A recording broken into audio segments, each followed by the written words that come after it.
महज 18 वर्ष की उम्र में अपराध की दुनिया में कदम रखने वाला नीरज सहरावत उर्फ नीरज बवाना एक बार फिर चर्चा में है। नीरज बवाना की गैंग में 300 से ज्यादा शूटर हैं। आइए जानते हैं कि वह कौन है नीरज बवाना जिसकी दिल्ली एनसीआर में तूती बोलती है। दिल्ली पुलिस के सूत्रों के मुताबिक नीरज बवाना ने साल 2004 में एक हत्या की और फिर वह राजधानी का सबसे बड़ा गैंगस्टर बन गया।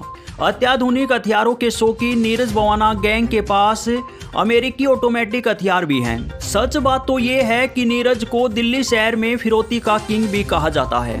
उस पर हत्या के अलावा जबरन उगाई और अपहरण समेत 100 से अधिक मामले दर्ज हैं। नीरज बवाना की एक समय जरायम की दुनिया में तूती बोलती थी। दिल्ली पुलिस ने बहुत हद तक उस पर लगाम लगाई है, लेकिन फिलहाल नीरज जेल से ही अपना गैंग चला रहा है। नीरज बवाना का जरायम की दुनिया में कितना बड़ा नाम है वह इस बात से पता चलता है कि उसका नाम एक बार अंडरवर्ल्ड डॉन दाऊद इब्राहिम की डी कंपनी से भी जुड़ चुका है। यह भी कहा जाता है कि छोटा राजन की हत्या के लिए पाकिस्तान में बैठे दाऊद इब्राहिम से संपर्क किया था। वहीं दिल्ली पुलिस को जैसे ही भनक लगी छोटा राजन को शिफ्ट कर दिया गया और उसकी जान बच गई। आपको बता दें कि एक समय छोटा राजन और दाऊद इब्राहिम दोनों एक ही गैंग में थे और साथ में काम करते थे।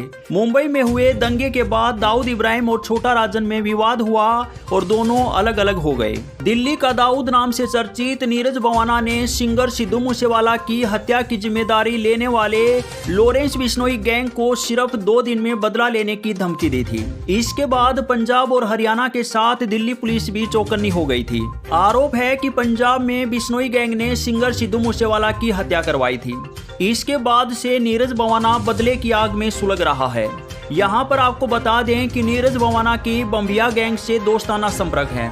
ऐसे में लॉरेंस बिश्नोई गैंग ने साल 2021 में हुई एक हत्या का बदला लेने के लिए सिद्धू को मारने का दावा किया था। इसके बाद नीरज बवाना गैंग ने सिद्धू मूसेवाला की हत्या का बदला लेने की कसम खाई है। यही वजह है कि दिल्ली की तिहाड़ जेल में नीरज बवाना और लॉरेंस बिश्नोई को अलग अलग जेल में रखा गया है। नीरज बवाना एक समय दिल्ली का एक छोटा मोटा बदमाश हुआ करता था। शुरुआती दौर में वह सुरेंद्र मलिक उर्फ नीतू दाबोदिया के लिए काम करता था। इसके बाद वह उसका खास गुर्गा बन गया और गैंग के लिए वसूली करने लगा। ऐसा कहा जाता है कि जब नीतू जेल जाता तो नीरज ही गैंग का संचालन करता था और वसूली के धंधे में जम गया। वहीं कुछ समय बाद नीतू से अलग होकर नीरज ने अपना गैंग बना लिया। दोनों के बीच संघर्ष शुरू हुआ तो सबसे पहले नीतू ने साल 2012 में नीरज के करीबी अजय उर्फ सोनू दादा की हत्या कर दी। दोनों गैंग के बीच गैंग वार छिड़ गया, लेकिन इस बीच दिल्ली पुलिस स्पेशल सेल ने 2013 में नीतू को एनकाउंटर में मार गिराया। इसके बाद नीरज और नीतू दाबोदिया गैंग के बीच जंग जारी है। इसके चलते अब तक कई लोग मारे जा चुके हैं।